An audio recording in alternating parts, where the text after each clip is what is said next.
So here we are with Gene Hoglan in Rock Hard Greece. Welcome to Rock Hard Greece once again, Gene. Hello, Sakis. I'm glad to be here. Thank you very much. Rock hard Greece. What an honor. And as you are coming with Death Tour in a few weeks from now, That's right.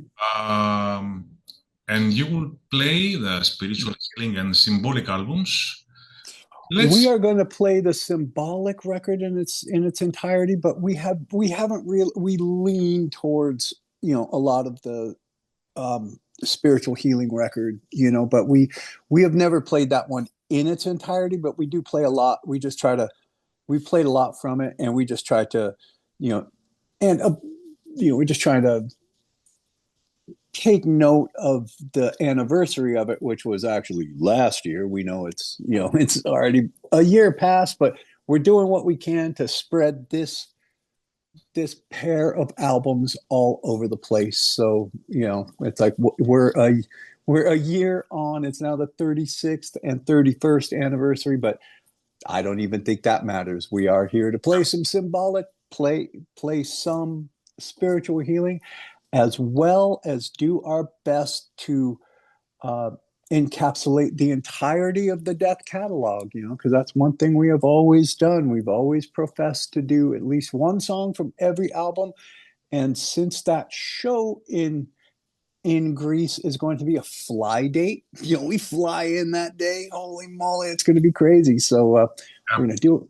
But one thing it's going to be, it's a very, very memorable night of metal, death metal.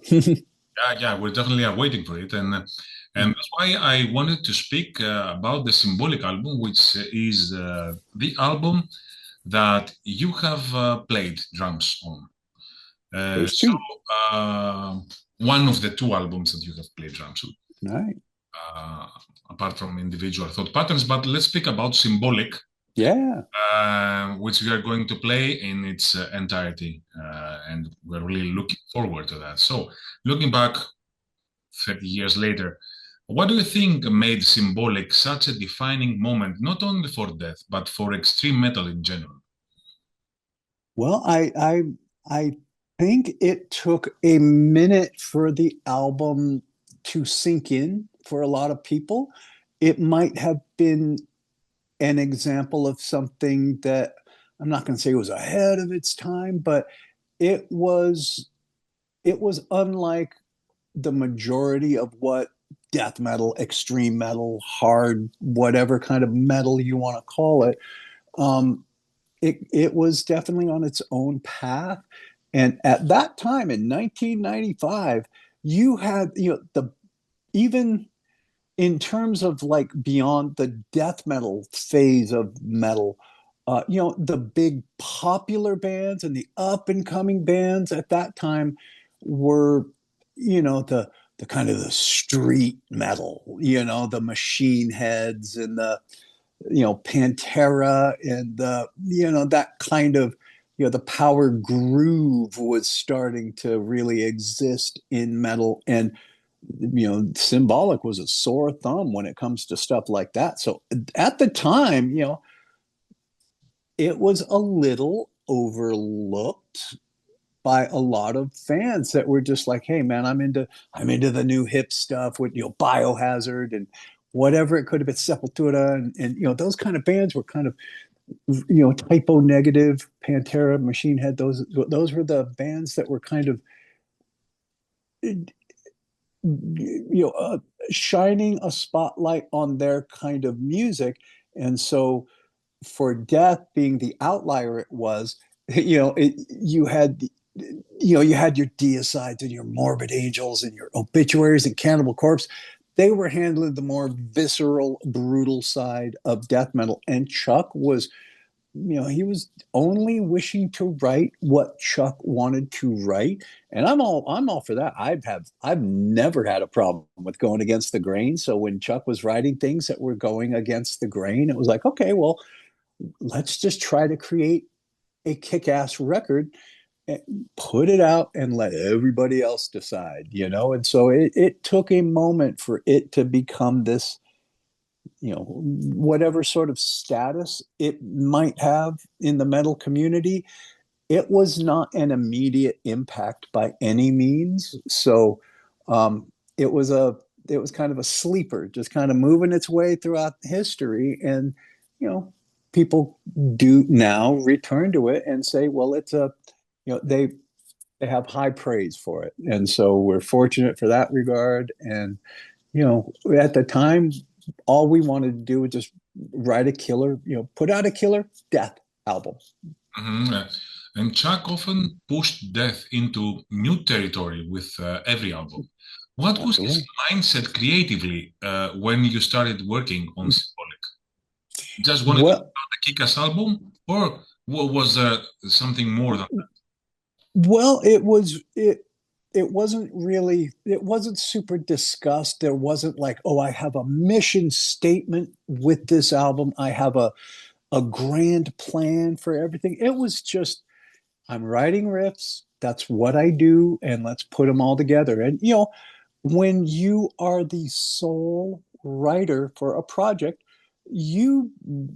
it's very common. Anybody who is a sole writer of their projects will attest that you tend to return to your own self as an influence. So there are riffs on Symbolic that you'll hear, hey, that I kind of recognize that riff from an earlier record, and I recognize that riff on an earlier record. And so Chuck was just always trying to just write from his own heart.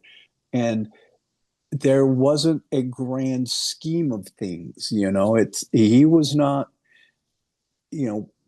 setting out with an intent to change metal, alter metal. Over the course of history, looking back, you see where death had a great influence in a number of subgenres. Obviously you've got the brutal death metal, which Chuck was always, and I've said this before, Chuck was always like, I didn't create this. I'm there were other bands and people and stuff that were doing this kind of brutal music before me, and those guys are all influences for me. I'm influenced by Possessed and Merciful Fate and Venom and bands like that to play as extreme as death could at the time. And so being involved in the opening aspects of death metal, that's one thing that Scream Bloody Gore, Leprosy were involved in. And then you started seeing a bit of a change in spiritual healing. It was still pretty brutal, but Chuck bringing in James Murphy and having a bit of melody behind some of it. It wasn't just all just grr all the time. His subject matters were starting to become something in the more realistic realm, as opposed to just writing about goblets of gore and all the gory aspects of the earlier records. And that was kind of laying a seed for the later stuff. But then you had the technical aspect that Sean and Paul brought to Death from Cynic with Human. That was a big, Death wasn't the first band playing technical metal, and I don't think they were trying to do, they weren't. I would imagine that Human was not like, hey, let's write this technical metal masterpiece. I think it was just Chuck saying, Sean, go sick. Paul, go nuts. Do your thing. Do what you do. I'm cool with all that you're doing, because that's what he told me on Individual Thought Patterns and Symbolic. So there you had Death being a grand part of the technical metal, the progressive metal, whatever you want to call it. That had a lot to do with the musicians he was working with. And so to forward that along over the course of the next 3 albums, Individual, Symbolic, and Sounds of Perseverance, that was just, that was entering a new realm of melodic metal. Not a lot of people were doing the melodic death metal. So, and Chuck just did not care. He did not care to follow anybody. And I'm always in this, I'm like, hey, I'm right there with you, man. We're leaders, not followers. So, individually. So, that's where death and its legacy spans three different genres, and that's pretty darn impressive to be an important leading light of not just one, even doing one genre where you're like, yeah, we were pretty important to this one genre, kick ass. That's that's a serious statement, a very decent feat.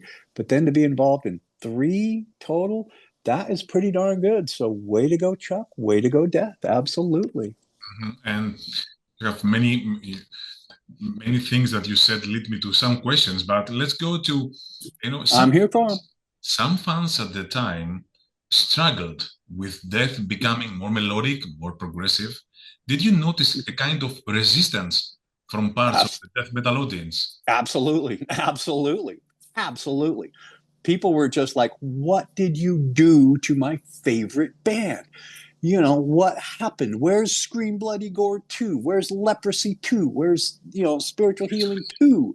Or anything like that. You guys have gone way far away. And Chuck, how dare you? And Chuck was like, I don't care. And I'm the same way, it's like Chuck, and, I remember Chuck bringing it up one time. He's like, I am not the same person I was a decade ago when I was Doug writing all the heavy and brutal and gory stuff. And I'm growing as a person. I'm growing as a man. I'm growing as a lyricist. I'm growing as a songwriter. So I choose not to dwell in the past. If people want to and they want to just stay on that one path that they've got, killer. But I'm about moving forward, and Chuck would always write from his own heart, and that was always the most important. That's always the most important way to be for any artist or musician or whatever. You got to write from in here. That's the only way you can. And when you put it out, if people dig it, great. If they don't, okay. But at least you are, I'm good with this. So that's the way that went. But there were a number of journalists who got it. There were some, and a number of fans did, but there were more fans, and you could tell by the shows, by the concerts that we were doing, that a lot of people weren't understanding it, and they were like, you know what, all my other favorite death metal bands are doing the death metal that I want to be hearing. So I'm going to go to their concerts that are coming up this month, next month. I'm going to go to those shows. I'm going to lay off of death because they're not doing what they're supposed to be doing. And Chuck's like, okay, that's fine. How does it feel being one of the very few persons that Chuck trusted to be with him and playing his records and tour together? Because I think that trust was something that he was missing after this spiritual healing incident. I can see that, yeah. And Chuck did, some of his complicated manners was, there was a lot about the music industry that Chuck was very untrusting of, and he did not feel like the music industry was there for the musician. And we all feel that, a lot of ways. Things are a lot different now than they were back then. Nowadays, labels are definitely, they're much more fan-based. They were becoming fan-based back then. It was kind of a cusp of things where a lot of the early metal journalists were the guys that came to work at these labels that they were allies and assets to bands, but there was just still there was a cusp going on right around all that time that death was on labels. So, Chuck finding people whom he could trust, I think was important. And Stevie D was a big part of that. I remember, Steve, this is a story that's out there, Steve, when Chuck had said, hey, we've got, we recorded individual thought patterns, and now we're getting some offers to play some shows. And at the time when we were recording, we hadn't even talked about, becoming a band or playing shows together. It's like, hey, we're all here to do this record, and there you go. And when Chuck reached out to both of us about we're getting some interest to come do some festivals and do some touring over in Europe, would you guys be available? Would you guys be interested? And Stevie D went to Chuck and said, look, yes, we are down for it, because there was talk of a festival run. Then, of course, after the album comes out, you got to go support that thing. So Stevie D told him, look, me and Gene are here for you. Gene and I are here for you, but we are going to make sure that there are no canceled tours, no canceled dates, no all of a sudden, disappearances and going homes kind of thing. And Stevie D kept on him about that, because there were a couple of times where Chuck's like, I'm out of here later. And Steve would be grabbing him by the belt, you ain't going anywhere, brother. You're sticking into this tour, you're sticking this thing out. So that was, it took a bit of shepherding, but not much, because Chuck knew we had his back, and and Chuck had our backs as well. There's a couple of moments where things got a little just maybe chaotic for him on a personal level. Being on tour is challenging for anybody, and especially if that's not your favorite thing to do. I've worked with lots of musicians where it's like, I love recording, I don't like touring. Me, I'm kind of the opposite. The recording is just the pain sacrifice that you have to go through to get on tour, because I've been on tour for 42 years now. This is the only life I know. So having to do the record, having to write the record and get yourself off tour for a while you're writing a record, putting it together, all that sort of stasis that you're in, that's challenging for guys like myself. But Chuck was always, he knew that we had his back musically and on a personal level too. Because Chuck, Steve, and myself, we were all the same age. We all grew up on the same music. We all had a lot to talk about. There was always a lot of, we did have a good time. And Chuck's challenges being what they were, we always found ways to just work with them, work through them, work around them, and keep it moving. And Chuck and I were, we were together until the moment when Chuck decided to disband Death, and that happened on a tour where but he waited till the end of the tour. He's like, this is it. There's something that happened between the record label and myself. They did not honor an agreement that I had in place. They decided not to honor that agreement. So I would rather, essentially fall on the sword than kowtow to somebody else. I will deny anybody else control. I think that's where Control Denied then came from, because he broke up Death after the Symbolic tour. So there you go. But, we were there till the end together. And then a few years later, he went with a lot of, kick-ass musicians that were local. They could develop a relationship from a local scene sort of thing. Everybody could just kind of come hang out with Chuck. That was great. And the, fantastic Sounds of Perseverance record came from that. Yeah, and I was about to ask you about Control Denied.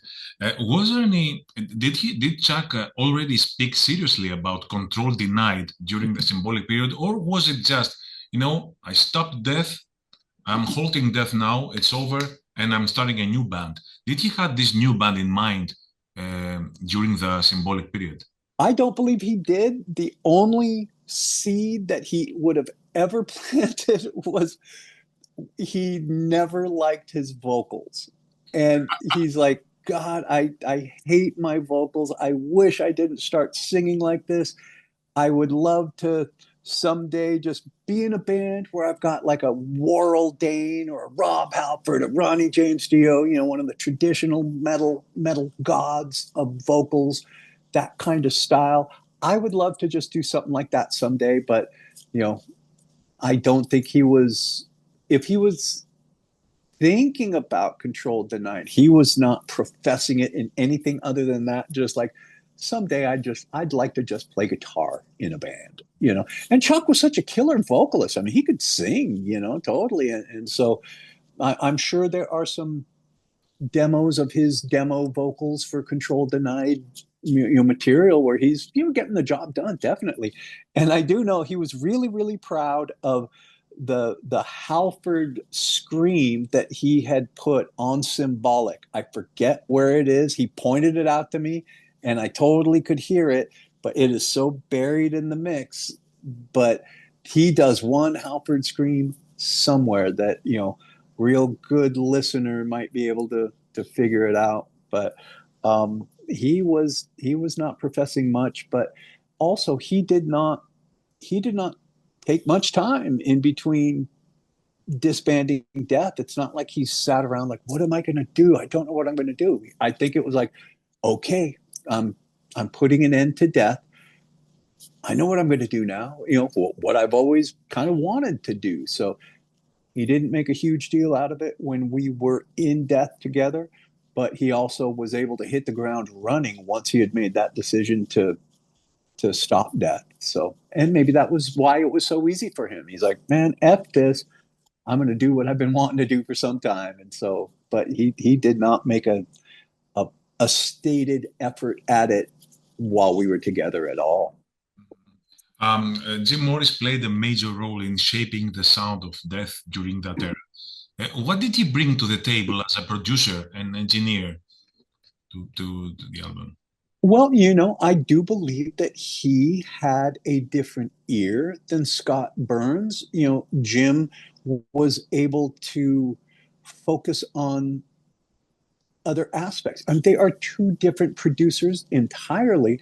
And Jim kind of came from, I suppose, probably a more rock, hard rock sort of standpoint where, you know, getting tones that Jim Morris was looking for was easy for Jim Morris. Just like, you know, Scott Burns getting the kind of tones that work for Scott Burns, you know, and that's why you hear the difference between a human and an individual thought patterns and then a symbolic, you know, because two different approaches, two different producers, and neither producer was super hands-on the material. You know, sometimes producers like to come in and, hey, change this and put this in here and do this kind of harmony and do that. You know, they were kind of like, okay, you know, Chuck, you know what you're doing.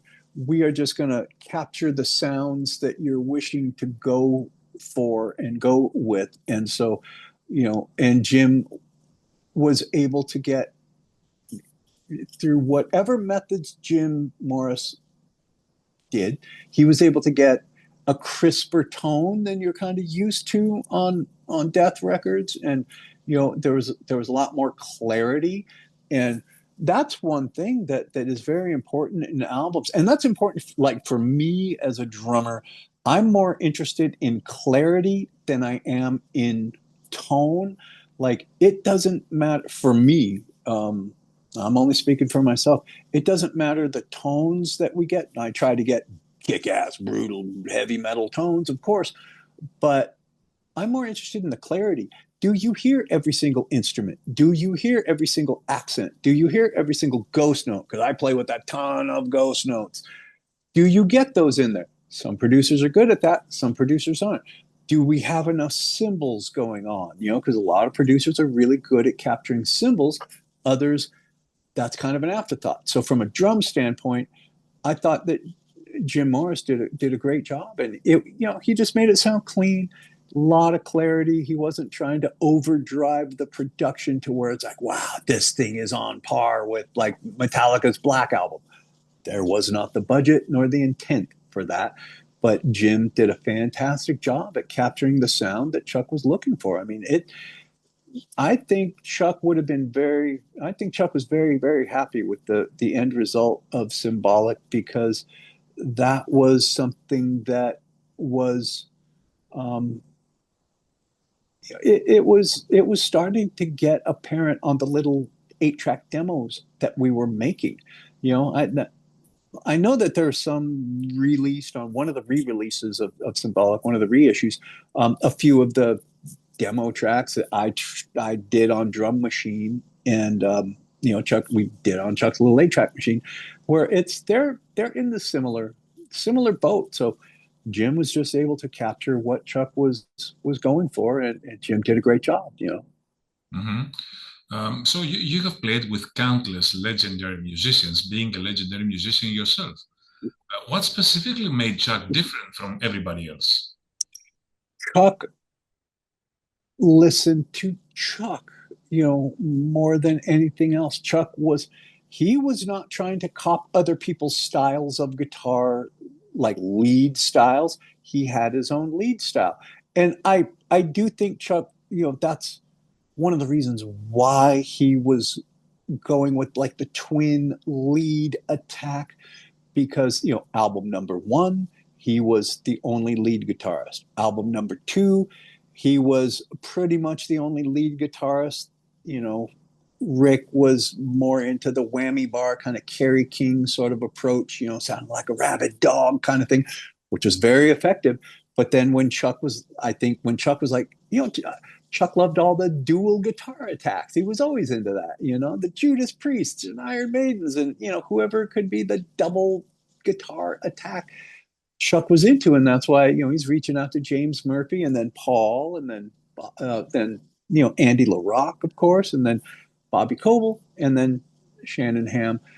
Chuck always wanted that dual lead twin guitar attack. So, because I think Chuck, he was always okay with knowing that somebody else was more proficient at leads, or however it goes. So he was fine to be Chuck and let each other musician in the band be themselves. So I think that's one thing that Chuck was really good, because I've worked with guys where it's like, hey man, can you just do what I do on the demo? The drums that I programmed on the demo, can you just do those? So like, yeah, sure, man, no problem, I can do that.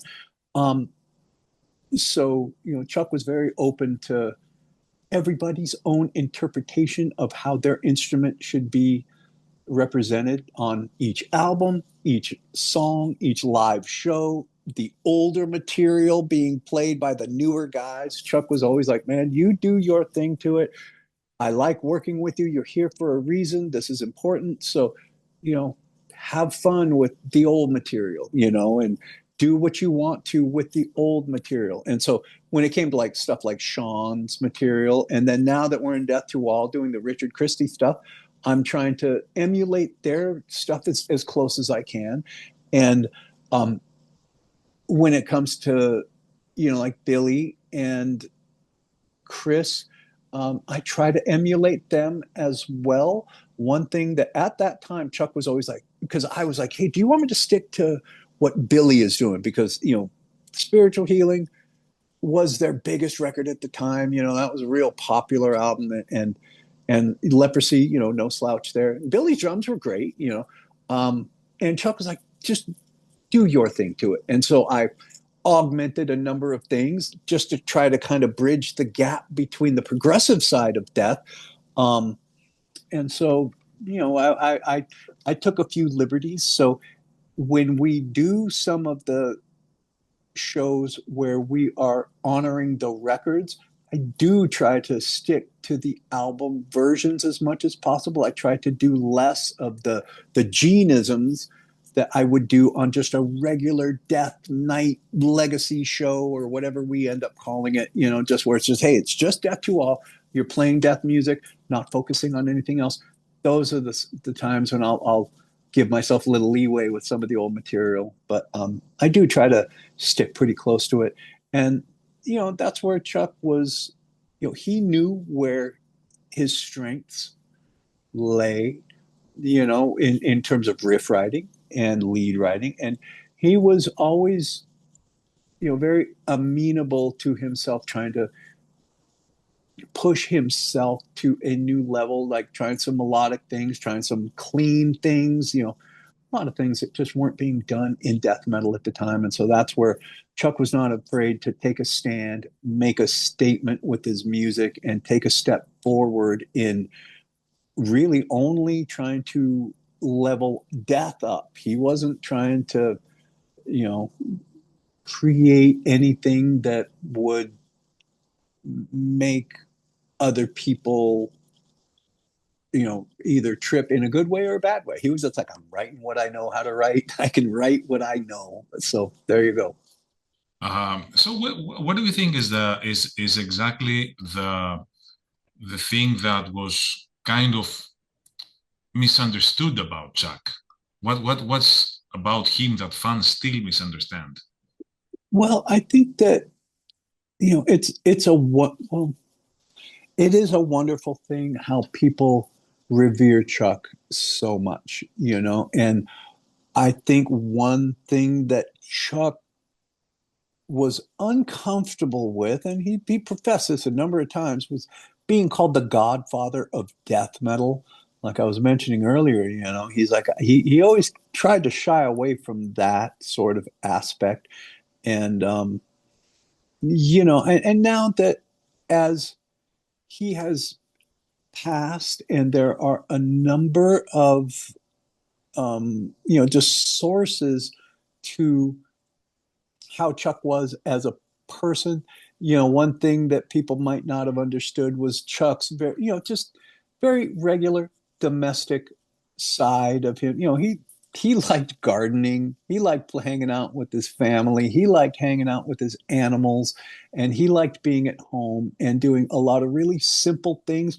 He was not a death metal guy, off stage that much. He was just a pretty regular person who liked a lot of regular person things, just chilling out, catching some TV, playing his guitar, of course, but spending time with family was always important with him for Chuck. And that was, his family was always around when we were around. So that's always good. And, his mom, his sister, and his nephew were, they were all pretty regular visitors to the pad, they were always around. So, that was always cool. And just having a regular life, Chuck was a pretty regular guy.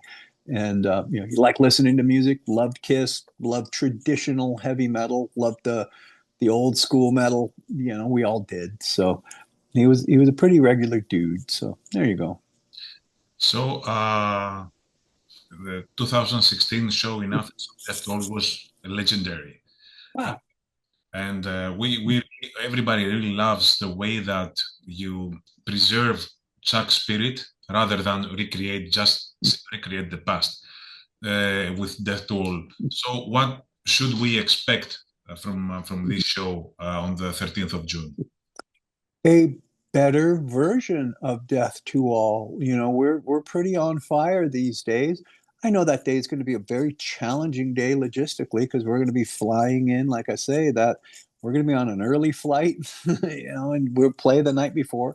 There are no days off on this tour. So, something ideal would be where we were, flying in the night before, getting a night's rest. It's not going to happen, but you know, that's going to be okay. But we are going to bring a very memorable night of death metal, a very memorable night of music. Chuck's music, Death's music, our own involvement in the legacy of Death, because that's one thing that we take pride in ourselves. This is a legendary band that we get to represent on a nightly basis musically, and so we bring it every night. So that's one thing that's important to us. And it is going to be an absolutely memorable night, and hopefully it won't be another 10 years before we get to return. I have a feeling it won't be, but us being able to get back to Europe, it's been 4 years since we've been to Europe in general, so we're really excited to be coming over to Europe, coming over to Greece, and getting to play in front of a bunch of fans who are going to have an incredible time. That's really exciting for all of us. So get ready, Greece, we're coming.